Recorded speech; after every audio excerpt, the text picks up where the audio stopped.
World Wide West, Retired, the channel that encourages men to live better lives by walking, exercising, eating better, and enjoying life from all over the world.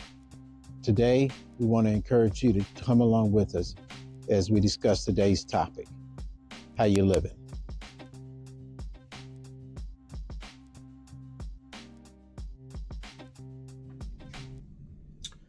All right, guys, we're going to keep it moving here. Thanks for sticking around. A number of different videos about how the World Wide West got started. At this point in my life, I'm getting ready to finish up my military career. I'm in Italy, and one of the things that happened to me, while I'm here in Italy, and forgive me, guys, I'm just raw. I'm not going to do a lot of editing. I'm just being real with you and I, just being real, just real guy talk. And ladies, if you're listening in, thank you, because I'm hopefully saying something that's going to help you understand your man a little bit better and some of the things that they've gone through. Take it from this guy here, I'm a little older, but it is what it is. So you do what you want with this, but thank you for listening and hearing this story. So I'm in Italy. Again, great experience, great opportunity. I really appreciate the opportunity to go and serve in Italy. But while there, I did get deployed. I went to Bamako, Mali. Yeah, I was in Mali working on the continent of Africa. At that time, we were supporting a NATO member, and we were doing our thing. 6 months. But it wasn't a hardship assignment, I would say. I enjoyed working with my NATO partners. Really good people. Just had a overall good experience. However, once that time was up and I came back, administrations changed, things happened, and we start making different changes in administration and funding. And at this point, the Great Recession is almost taking the economy down, and administrations make changes. And at that point, I'm at 30 years of service, active and reserve. 30 years. I've made the rank of lieutenant colonel. Yeah, some of those decisions that I made earlier, hey, forget it, man, I ain't going.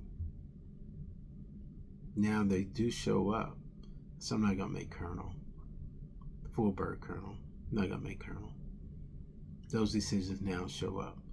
So I tell young people, be careful what you do and how you do it when you're young. But you never know how that's going to affect you down the road. So when I was ready to, have my mind right, and I'm ready to be promoted to colonel, I'm out of time. This doesn't happen. But God still had a good plan for me. So we leave Italy, return back to the house that we were living in before we went to Italy. The renters had taken great care of the property, taken great care of the house, the property manager, everything was done well. Didn't have any issues. So we slid right back into our house, but I didn't have a job. Now I'm not on active duty. I'm officially retired from the Army, and I don't have a job. I don't even have health insurance for the family. Now I got to figure it out. You're talking about somebody leaning on the goodness of the Lord. I was. But in the meantime, we're back in the U.S. We're working. Wife is a educator by trade, and she goes to work. She finds a job as a teacher, quick, fast, in a hurry. Went back into one of the former systems that she used to work in, and they said, yeah. So she got health insurance for her and the kids. I was using VA. Thank God for VA. Had my issues. I'd seen some things in Afghanistan, seen some things in Mali, seen some things in Kuwait, Iraq. I'd seen some things and didn't realize the effect that it had. Body was different. I'd seen some things, and my body just was starting to break down. All the different pit fires and the smog, the dust, man, thank God. Right now, I haven't been diagnosed with any type of lung cancer or anything like that. But man, we were breathing in some pretty bad stuff, especially for Afghanistan. So, long story is that yeah, we're back. No longer in the Army and looking for a job. And although I've spent 10 years on active duty, I don't qualify for a military pension, an active duty military pension. I don't qualify. I got my reserve retirement. It's locked in, but I can't get that money until I'm 60. So I gotta go 10 years now. I still gotta go to work. I still have kids that are gotta be taken care of. Finish high school, try to get them off to college. So I go back to work for the federal government, and I go to Homeland. Now I work in Homeland, their cyber division. Great job. Love the work, love the people, everything that I was doing to protect the infrastructure, the cyber infrastructure for the nation. So I absolutely loved that type of work. Had a great boss. Man, Jay was like the best boss ever. Convinced me to go get some certs, and I'm not a tech guy. But that military training of when I took over for making a building and putting things together and learning and doing, it convinced me, okay, yeah, you can learn some of this right here. You can learn this. And so I went and got a cert. All my tech guys know what that means. So anyway, I'm now working, doing my thing in Homeland, working well. Things happen, right? Nothing is easy in life. People change, jobs change, structures change.